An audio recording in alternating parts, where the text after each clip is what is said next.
Hello guys, this is Jasmine and Friend Vlogs. Here we again to another vlog. May nakita pala kami sa TikTok, tapos siyempre ginaya namin. At siyempre humingi muna kami ng butong. At yung gagawin naming trend is, basta sundin nyo lang. Yan, binalatan niya muna, gitnaan sila. So, yan hinugasan din namin yan at naghaling na kami. Yan, ayan, basta maano nyo lang, sunod siya. Bala di masagtan ang istoryahan.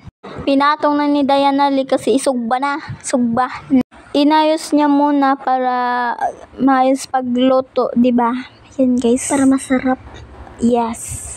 At syempre, pinaano muna namin, pinatsiga. Yan guys, pinasiga muna namin.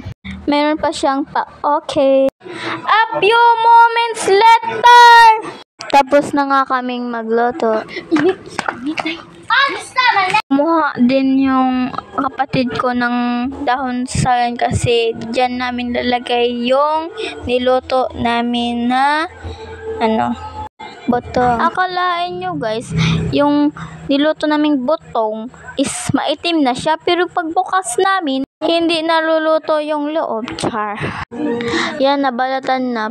Parang hindi lang tumagos, diba guys? Pinuksan na ni Diana.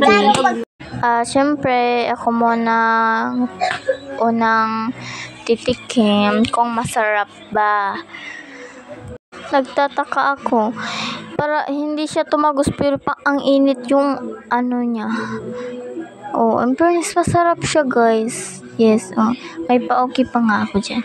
Dito na lang tayo guys. Please like, share, and subscribe. Bye-bye!